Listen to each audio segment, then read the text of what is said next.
Your kids are practicing, learning how to be remarkable human beings. You and I are practicing as adults, no matter what field or discipline we're working in, but we're also practicing as a parent because there are no perfect answers. We're just showing up the best we can each and every day. And I commend you all for listening to podcasts such as mine. And I hope I'm not the only one that you're listening to, but to learn and to be open to that learning. So what type or what style of parenting are you or will you practice? Hello, and welcome to Talking Toddlers, where I share more than just tips and tricks on how to reduce tantrums or build your toddler's vocabulary. We're going to cover all of that, but here, our goal is to develop clarity, because in this modern world, it's truly overwhelming. This podcast is about empowering moms to know the difference between fact and fiction, to never give up, to tap into everyday activities so your child stays on track. He's not falling behind, he's thriving through your guidance. We know that true learning starts at home, so let's get started. Hello and welcome back. This episode of Talking Toddlers, I'm going to dive into the word discipline. What does it mean to me and how I've kind of redefined it over the years based both in science and my real life experience as a clinician and a real life mom. I will spend most of my time today really demonstrating through examples of everyday challenges that you will or are or have faced with your toddler, and how I would use discipline, quote unquote, and I'm using air quotes there, to help successfully navigate those everyday challenges that we all face when we have young children. Well, and we also face when we have older kids, but today, 0 to 3. So let's take a quick minute to just look at the history of that word, because I think you could get 1,000 different opinions on what it is, what it's not, whether it's good, bad, or indifferent. The old French version was looking at punishment and suffering. The English version was looking at the branch of knowledge or the field of study, like what discipline do you study in college? And the Latin, the root word, which is where I come into, is what the student is, or the one who studies, right? Really looking at the student who is developing discipline. So how I'd like to really use that Latin definition, the one who studies, is how I apply it to babies and toddlers and preschoolers, that it's not a positive or a negative type of discipline, right? That we really need to look at how we, the grown-ups, how I'm always saying, are instructing and training and helping to shape our little ones. So that's what your toddlers need all day, every day. The training of how to develop that self-discipline in them. And I believe the best way to acquire and develop and hone those skills is through language-based learning. And I've talked a lot about what that first year and second year looks like through nonverbal communication and our behaviors, as well as the words that we're helping our children acquire. So last episode, number 48, which was entitled, Get Your Baby and Toddler to Listen Without Yelling, I touched upon this and I discussed the first stage of what we do with that 1-year-old and 2-year-old, that those skills we're introducing, there's a lot of hand over hand, and then things are emerging with that 2 to 2.5-year-old, where sometimes they do it properly and sometimes they crash and burn, right? But it's still a lot of practice. And much of last episode was based in the science. What's going on neurologically and how are those neural pathways being developed through their life experience, and how are we shaping that based on our behavior, right? And so what I'd like to look at is what's appropriate or realistic with our expectations. And today I'd like to look at how the parent, what's going on in your heart? What type or what style of parenting do you or will you practice? And I do use the term practice quite often in a lot of disciplines, but I use that because I think we're all practicing, right? Your kids are practicing, learning how to be remarkable human beings. You and I are practicing as adults, no matter what field or discipline we're working in, but we're also practicing as a parent because there are no perfect answers. We're just showing up the best we can each and every day. And I commend you all for listening to podcasts such as mine. And I hope I'm not the only one that you're listening to, but to learn and to be open to that learning. So what type or what style of parenting are you or will you practice? I don't advocate for permissive parenting, nor do I subscribe to authoritarian. And I believe I did an episode way back just about a year ago, I think it was number 13, that I talk a lot about the style of parenting and how can we be mindful of our interactions with our kids and other people in our family that helps define the outcomes, right? The American Psychological Association actually defines the type of parenting that I refer to as authoritative, right? That the parents are nurturing, responsive, and supportive, yet they set firm limits with their children, that they attempt to control children's behaviors by explaining the rules and discussing with them and reasoning, and that they listen to the child's viewpoint but don't always accept it, especially when you're dealing with a 2-year-old or a 3-year-old or a 6-year-old or a 10-year-old, right? That they are trying to figure things out. So it's more about responding to everyday situations and not reacting to them. And I think that that's the key to keep in mind here. It's not about, like I said last week, yelling or shaming or punishment or consequences, that it's really looking at the teachable moment, right? How to share with your toys, how to treat the pet dog, how to sit at the dinner table and eat civilized, and that all emotions are acceptable, whether they're mad or frustrated or pissed off or hurt or feel guilty. All of those emotions are acceptable, but not all behaviors. And that's the key. And so we're looking at that tantrums or kids who are testing the limits and pushing back, that is all very healthy neurological growth and development, that they're trying to figure out how they can acquire some independence and still be a kid, right? Live in this family with some choice and opinion, to establish some security. That's why they're always pushing us. They want to make sure that we are secure. Kids really don't want these forever moving, squishable walls or boundaries. They want to build confidence, and they want to develop some reasoning skills, that they want to realize that, oh, if I choose to do X, Y, Z, then I might get into trouble, or he might not like me as a friend anymore. You know, if I snatch his toy or steal something from his cubby, or if I push him down in the playground, or if I talk badly about him.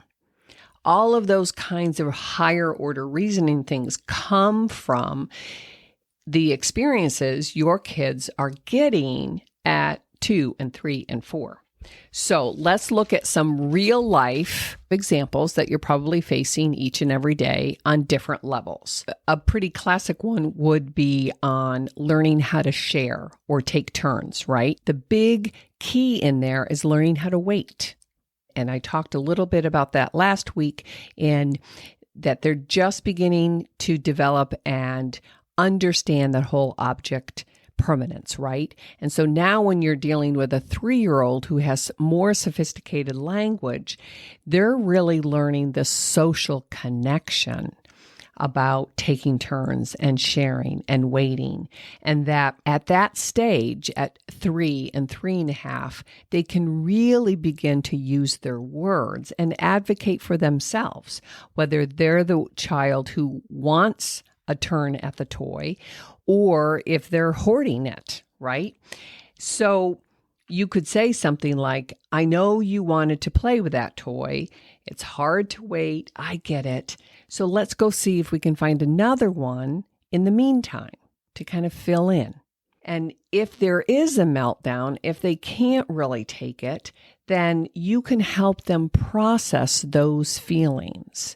It's much harder when you're dealing with an 18-month-old or 2 and 2.5-year-old in dealing with those feelings with words, with description, because they don't really understand all of that. They're just feeling, right? That 2-year-old. But they also feel that vibration, that human connection when we sit down with them on the floor and they're having a meltdown, and you're just reassuring them that I know it's really hard being 2 sometimes, and it's tricky, and sometimes you just have to lay down and give yourself a good cry, right? And that's validating that sometimes life is really challenging, and that's okay.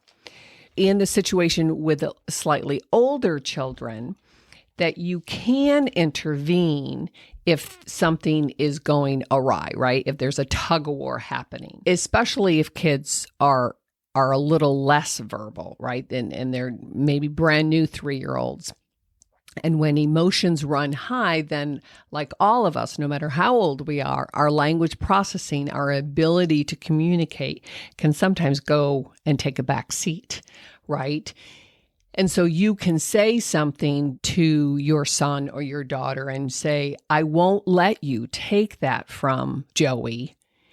He was using it right now. You will have a turn, but you have to give it back to him now. And so you have to use very clear, definitive language, helping them really work through this and feel the feelings, but still comply, or feel the feelings or still do the right thing. Typically, in most cases, if the child feels validated and recognized that they're pissed off and they're mad or they're sad or disappointed, whatever it is, he or she will move on. And they might feel grumpy for a while, and that's okay. And you acknowledge that. Like later on, you just give them a wink from across the room. And they'll be able to process that. A 3-year-old, a 3.5-year-old can do that. A 2.5-year-old, it's still tricky. And every child is a little bit different. And some children are more empathetic and more understanding, and others really need a little bit more pragmatic experience to kind of walk through that. So if you're in a situation and a toy, an object, whatever, has actually been taken and you have to step in and intervene, you could then say something like, looks like he was still playing with it. Do you want to give it back to him all by yourself, or do you want me to help you? And phrasing things like, do you want to do it all by yourself, or do you need mama's help? That's giving them the choice within your boundaries to do the right thing. And sometimes we need help to do it. And sometimes it's giving him a thumbs up so he can hand it to him. So he doesn't feel so all alone. So he doesn't feel like, I screwed up. So suggesting, I'll I can help you do that. A 3-year-old, a 4-year-old still needs a lot of help in social situations where there's a lot of personality, where there's a lot of movement and a lot of actions. A lot of stuff is going on in these play-based situations, whether it's in your house, in the backyard, at school, on a playground, t-ball, whatever you're doing. But if we kind of stay in this matter-of-fact tone, can you do it all by yourself or do you need mama to help? It's fine. There's no judgment. You have to practice that tone and get down with them. If you're tall and they're little, then you have to kind of be in that moment with them. Acknowledge their feelings, be gentle, give them that nudge, and be concrete with what the expectations are. So another common situation would be getting dressed. Again, your toddler, your 2, 3, 4-year-old will often need help. Now, some kids are pretty darn independent at an early age, and then more power to you. But I look at it as some of the non-negotiables, right? You have to brush your teeth. You have to get dressed. You have to take a bath once in a while. Some of those everyday kind of life things that we just do as humans. And so I think this situation, as in any situation, you can give them a choice, then that relieves some of their struggle with finding independence and their struggle in finding some kind of voice. And so you can say, hey, buddy, it's time to get dressed. Do you want your blue shirt or your green one? And then they will kind of step back a little bit with their energy if they're like, oh, all right, I'll just pick one, right? And that it's not, get dressed. I've told you 100 times, put your clothes on. Always remember, we want our kids to be independent. We want them to be able to think for themselves, but they have to have years and years of practice of making responsible choices. And at 3, it's time to get dressed, right? And sometimes you can say, I'll be back in 3 minutes. I'm just going to go pack my bag and I need you to be dressed. And sometimes it's just giving them that window, right? And you're encouraging them to do it by yourself. Or if I come back and you're not ready, I certainly can help you, right? And sometimes it's also just giving them those kind of gestural cues or tactile cues. Here, put your shirt on. Here's your blue one that you picked out. So before we continue with how we discipline toddlers, I just want to say thanks. Thanks for listening. Thanks for taking time out of your very busy day to learn more about your toddler and to strive to do your best. I'd also like to ask for a big, big favor. If you would be so kind to consider writing me a positive review. If you're gaining benefit and you see these episodes are helping you gain better insight and helping you support your child, that would help me expand my reach and truly support more moms just like you who are doing your best and putting your best foot forward. I will put a link in the show notes to make it easy. And let's get back to today's topic. In the early days of my practice, I worked at a couple of different Montessori schools there in Pasadena, and I befriended a couple of well-trained teachers there. These 2 particular schools, one of their taglines was always, give the child as much help as they need and as little help as necessary. It's that fine dance again, right? To really help them gain their independence, feel like they have a say in this world, and yet get their stuff done and move on to the next step in your daily life, right? There's also part of the Montessori mindset is looking that I'm always here if you need my help. And that's how I have always worked with my clients as a therapist. And I hope I did that as a mom too, that I'm here if you need my help, But I see that you're doing a pretty darn good job, whether it's putting on your jacket or putting your stuff in your backpack. And you have to build in time in your day, especially when they're little, 3 and 4 and 5 and 6 and 7, to give them enough time for this morning transition, which can always be a nightmare. And it doesn't always have to be in the morning, right? It's in the evening when you're, getting ready for bed or you're getting ready to go to an event. And there are many, many strategies that I have used throughout the years, like a red clock or a visual reminder that this is what you have to do first, second, and third. And all of those kinds of external cues helps them not feel like they're being nagged or put upon, right? And that's really important. And if I can just take a side note here about getting out of the house, because I do think that can make or break any family day, right? And a child, how they leave to school or to a play date or to dance class or to football practice or whatever they're doing. And then it also sets up for our day, right? So prevention is key, and to try your best to build in routines, because the more routines you can have in your day, especially in the morning, the more independent your children will become. And then the less heavy on you and the less stress in the air.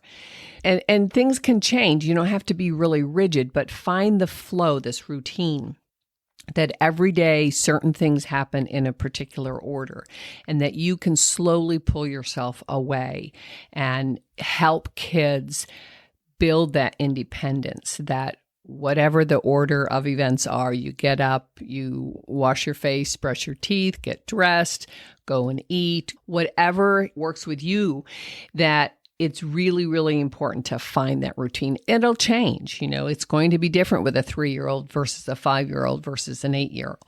Of course, prevention is the best medicine in getting out of the house and not wanting to pull your hair out. And always remember, do your best to get down to their level, and that it's an eye to eye. You're building a connection, you're building a relationship, and to stay calm, because they pick up on our angst and our stress. My challenges getting out the door in my life experience was when our daughter became a teenager.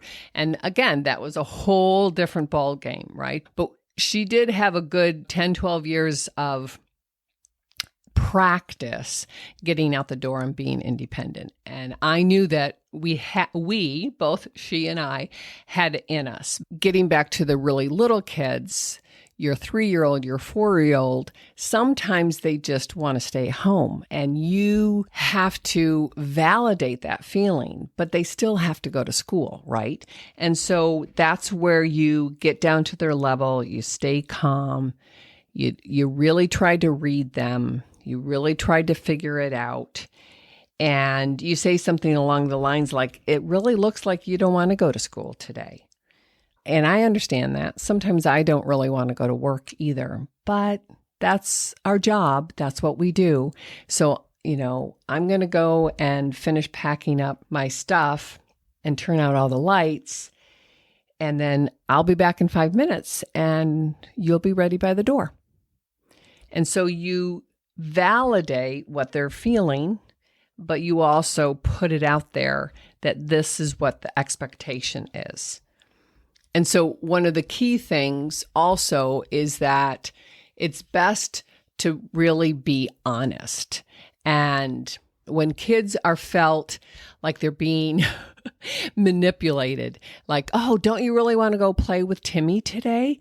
Aren't you excited to go and see all your friends? Don't you want to play on the gym set or go to art class or bring some cookies in? Because what you're doing there is you're kind of we are dismissing their feelings. And sometimes, we don't really want to get out of bed. Sometimes we don't really want to, get dressed. We want to stay in our pajamas. And so 9 times out of 10, you and we follow through. And so we have to recognize and validate their feelings and still help them go through that process. And if we, sometimes kids do end up going to school in their pajamas, and I don't think I ever had to do that, but I've recommended it numerous times with clients over the years. I'm like, don't go getting sucked into that power struggle. It's like, okay, honey, with a 3-year-old especially, or a 4-year-old, if you want to go to school with your PJs on, that's totally fine. In the 90s and even early 2000s, it was kind of unique and special. Nowadays, lots of people go out and about with their PJs on, so that's not always that remarkable. Just putting that out there. On the flip side to this, a situation that could be part of the struggle would be leaving a place. So the flip side to getting out the door in the morning would be actually transitioning or leaving a place that they're enjoying themselves, like a party or the zoo or the local park. I think the vast majority of people out there understanding how a heads up, giving them a time frame, especially once they hit that 3-year-old or 3.5-year-old, they're beginning to build that concept of time because they've had the experience and they understand that their day is structured, right? And so they have that internal understanding of what 5 minutes or 10 minutes or one more turn on the merry-go-round or something looks like and feels like. And so it's important that we really start to utilize that. And if you see that your child is really enjoying themselves, then don't yell from across the room or across the park, or that isn't always the most effective when they're just having the best time of their lives. Go to them and say, hey, it looks like you're really having a fun time on the slide. How about you have a couple more turns and then we have to get going? Or you could say something like, do you want to finish up here on the slide, or do you want to try one more turn on the teeter-totter before we get to go? But we have to go in 5 minutes. So you're, again, giving them a choice, giving them to make a preference, right? That it's not just yanking them and say, hey, we got to go now, right? It's really important to avoid that power struggle. But you have seen it, I have seen it, that sometimes it happens. And so, again, you have to be as calm as you can and as empathetic as you can. And validate, I know you're having a hard time. I know it's really hard to leave the park when your friends are still here, but we have to go now. And then again, you could give them a choice. Do you want to skip to the car, or do you want to walk backwards to the car? Do you want to, hop like a bunny, or do you want to twirl like, I don't know, a ballerina? You can give them that choice, and that's always helpful, and it can be distracting enough. Or sometimes they'll run in the opposite direction. And you have to, hopefully by this time, by their 3rd birthday, by their 3.5 birthday, you have to prepare them. If you know that you have a strong-willed kid, then you have to prepare them going into it and say, hey, we're going to go to the park. We're going to play for 1 hour. It's 2:30 now. We're going to go for until 3:30. And I will give you a heads up. I'll remind you when we have 5 more minutes or 10 more minutes, whatever your window is. And then you have to follow through. You have to really be clear up front of what the expectations are. Give them the heads up. Be really gentle and firm with your voice, with your authority, quote unquote, right? But help them understand what the expectations are. And sometimes we do have to just pick up the kid and carry them to the car. And don't do your best to not have the meltdown in the middle of everybody else, because then they lose face, you lose face, everybody feels more horrible. And so do your best to pick up the little one. And I've always said this, and I think it's pretty logical, but picking up a 3-year-old and helping him learn what the boundaries and expectations are, and to have that self-discipline. It's not that I'm disciplining you, but it's having that self-discipline where they know that they're going to play for a certain amount of time and then they're going to go home and they'll be able to come back, next weekend. But you can then have a discussion or an emotional meltdown closer to your car and not in the middle of, looky-loos. So now I just want to cover 2 more everyday situations and then pull it all together, right?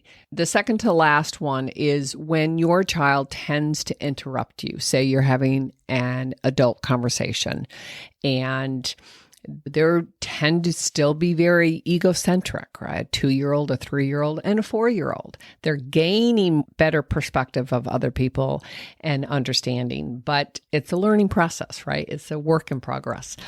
You can often give them a gestural cue, putting your hands up or your finger up, tapping them on the shoulder, a tactile cue, and giving them that eye contact. You can take a pregnant pause from your conversation and help them understand, like, yes, I'm going to be with you. However, us adults over here are chatting. Give me a few more minutes. Sometimes you have to say that. Sometimes it's just a gestural cue, like a finger up and say, I hear you. I'll be with you in a second.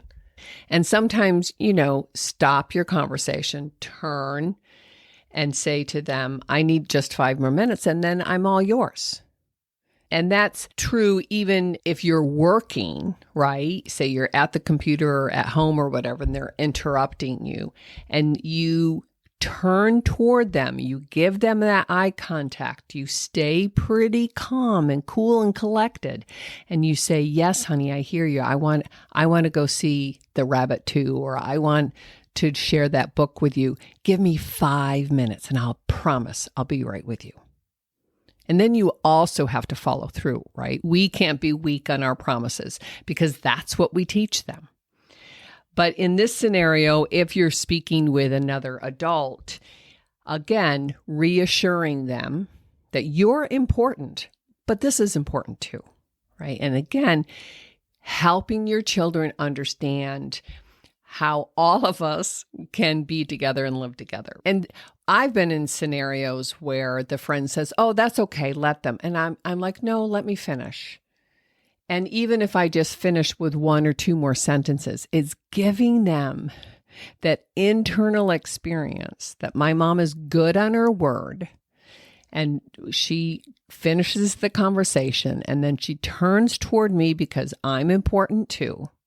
But I'm not the center of the universe. I'm just important like every other human being, right? But I'm important to her. And so she follows through on my word.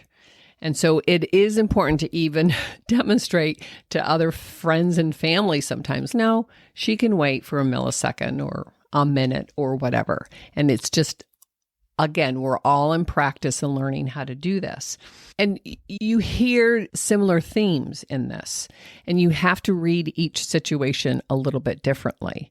But the primary thing is really going back to what type of parent do you want to be? What type of parenting practice do you want to practice, right? Do you want to implement?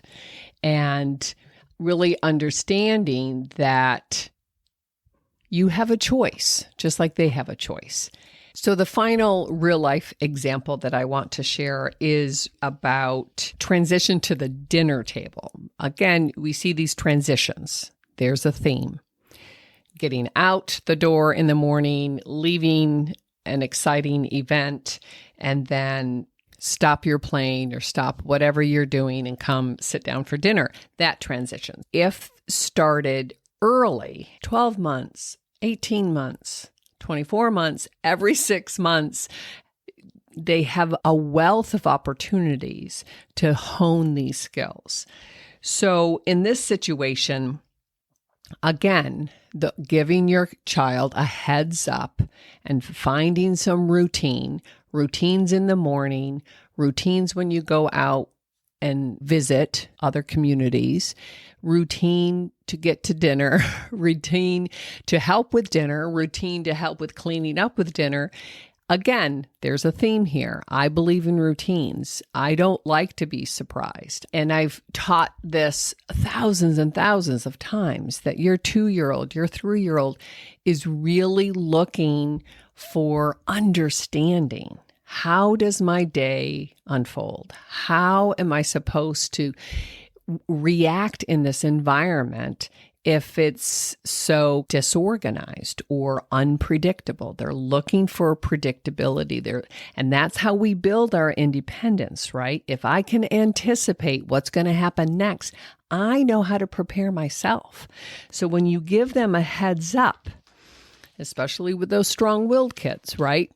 That dinner's going to be ready in 5 minutes. Or better yet, I need help with dinner. Can you help set the table? That's a good heads up too, right? And I've talked a lot about this in building a healthy family style mealtime. And if we can start to implement some of these strategies when they're 1.5 and 2.5, then when they're 6.5, hey, it's time to help together as a family and put the dinner on the table. They might be doing their homework. They might be playing, and you can give them 5 minutes or 10 minutes to transition off of that and then come set the table. But the situation could be that your child is playing. Say they're outside doing chalk or playing in the water or something. And you could go out there and you could say with very specific expectations, and narrate almost word for word, hey, dinner is going to be ready in 10 minutes. I want you to leave your chalk right there on the porch step, and you can finish after dinner. And so you're not dictating to them, get in here, wash your hands, and come to dinner. But you're helping them think through, what can I do? And it can be a win-win situation. Right? We have to have dinner together. I am having fun out here drawing on the sidewalk. How can I do both? And so they need to comprehend how they can manage both. So again, depending on the age of your child, depending on their experience thus far, where are they? You're going to meet them where they are. But I'm always encouraging independence. Whether they're 2 or 3, of course, with safety precautions, right? But if they can help set the table, if then they can climb into their chair themselves, if you're not just picking them up, if they're playing with their blocks or their trucks or their dollies or whatever, hopefully not with an iPad, but you just say, oh, it's dinner time, and pick them up and scoop them up. I know a lot of parents, especially busy parents, and parents who just simply and innocently don't understand that a 2-year-old has a lot of language, a lot of wherewithal, but if they're abruptly scooped up and put in their high chair, that does not help them comprehend, and it's too startling. And so it's really important to help give them a window for this transition period. And that I always say that dinner time shouldn't have distractions. You can have light, playful music on the background, but no screens, no TVs, no big radios, that it should and can be a wonderful experience for all of you to help prepare that, sit down, share the meal, clean up, right? Then the child is going to participate and they're going to be engaged with their eating. But say your child is done. Maybe they're not very hungry that day and they want to get out. Sometimes you can say, well, you have to wait until the rest of us are done. That doesn't always blow over all that well. But you can say you can take your plate to the sink or to the counter, but also understand that if you're done eating, you're done eating. You can't come back for more. So you decide whether you're hungry now or full now, right? Or if they start to act up and mess around with their food at the table, and then you say things like, oh, it doesn't look like you're hungry anymore. You can take your plate to the table or take your plate to the counter and then, go finish your homework or look at a book or go finish your chalk design or whatever. But they might realize that, oh no, I'm not done eating. I'm still hungry. And they might settle back in their seat and finish whatever they were served or whatever they selected themselves. And so it's not that you're calling their bluff, but you're bringing their attention back to what's happening. And so it doesn't become a power struggle. You still have a choice. If you're done eating, you can leave and I'll take your plate or you can put it on the counter. But if you're not done eating, then, finish up and act nicely and eat politely and don't play with your food and don't get distracted. And so again, you're helping shape their attention to the task and help shape getting things done in a timely manner. So my purpose today was to give you real life experiences that you all are living through. I know. And if you haven't yet, if you still have a baby in your arms, then you will shortly. And these are things that we manage from day one, right? And that it evolves over time. And I just kind of want to wrap today's episode up with the discussion or the theory of timeouts. And perhaps as a new mom, new dad, new grandparent, and if you're an advocate of timeouts, that you'll kind of reconsider. Because my theory has always been, it's not helpful for our little ones, our 2-year-olds, 3, or even 4. Maybe once they get school age, depending on the situation. But if you haven't used them when they were really little, then I don't think it's something that you would rely on when they're older. That you have gone through the first years with respecting them and validating their feelings and building a healthy relationship, a communicative relationship, right? Where you've given them boundaries, you've helped them develop some autonomy, some independence, respected their opinion at least, not always agreed with it. But by the time that they're 6 or 7 or 8, you could have natural discussions. I was kind of surprised when I started my practice and they were pretty darn popular. And I was surprised because I'm thinking no 2-year-old or 3-year-old or even 4-year-old is going to sit in the corner or sit in his room or sit in a special spot and contemplate their behavior. It never made sense to me as a language therapist that worked so well. I've had a lot of really close colleagues who were clinical psychologists, and they really looked at it as it increased shame or guilt and a lot of confusion. I looked at it from a language processing. They didn't have the cognitive skills to think through their quote unquote bad behavior or the circumstances. And so it just never made sense to me. I think it's more important that we're building a long-term solution and that kids ultimately we all hopefully think about our behaviors and our personal choices and that we can contemplate them and say, if I had that to do again, I would do it differently. But when we're talking about toddlers and preschool age, I think it's really important to help them walk through what they could do differently or what doing XYZ didn't serve anyone.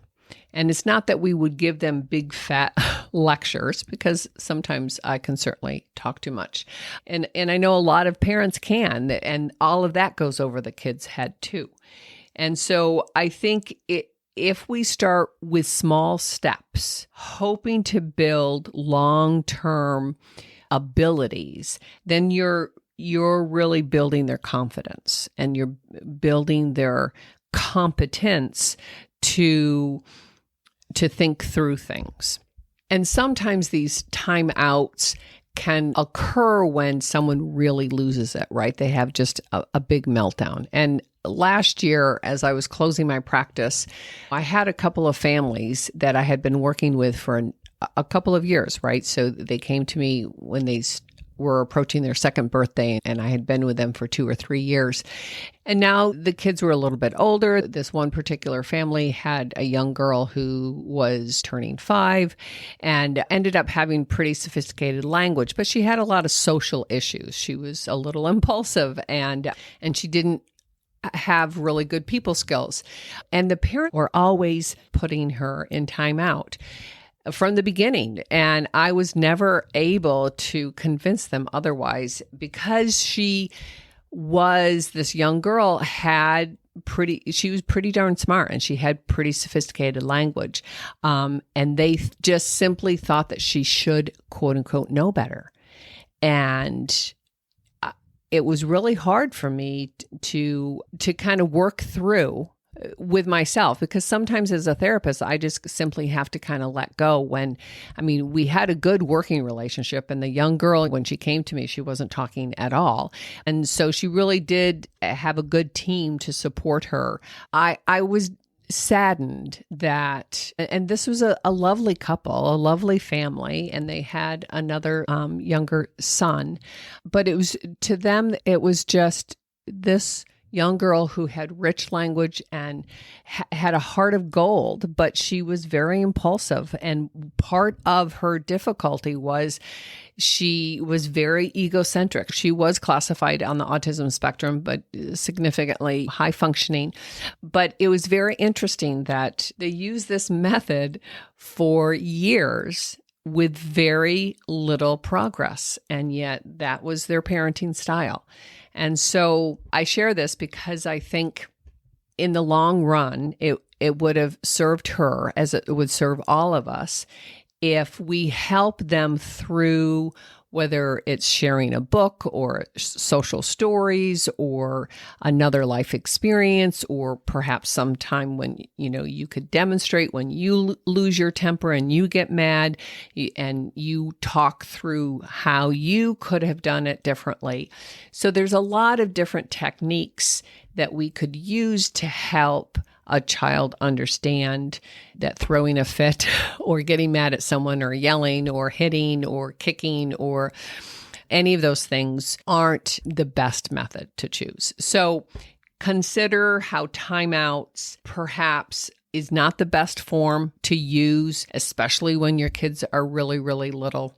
And that the more heads up and time that you could give them, the more positive reinforcement when they do something well, and then they can really understand what the expectations are. The key here is really to go back and understand that all emotions are acceptable. They really are. There's no wrong or right emotion, but it's the behaviors that we have to work through, and that there are better ways to express those emotions and give them a lot of opportunity to really practice those, and to use that word again, right? We're all in practice. So I hope that this shines some light, that you're not alone, that we're all dealing with these everyday kinds of things. I think it's better to go back to the definition of the Latin root word for discipline, that is the one who studies, and that our children are studying under our guardianship, and that we are helping them build self-discipline and concrete or critical thinking, not concrete thinking, but right now they're at a very concrete age, right? And so we're trying to help them build that into more critical thinking, and to be able to process what's happening now and what do I have to do next to do the right thing, or to do the next better thing, right? And so it's a process. So thanks once again for spending time with me and listening and building your skills as a new parent, a new mom, new dad. And I know it's not always easy. I'm excited for what is unfolding for this summer and into the fall. And it would be such an honor if you would be so kind to take a minute and leave an honest review and a rating on Apple Podcast. That's how social media works, right? To push my content out and reach more parents and build a community where we all get together, like-minded people, that we work together to do the best for our kids and for the future kids. God bless you, and I look forward to next week. Take care. Bye-bye.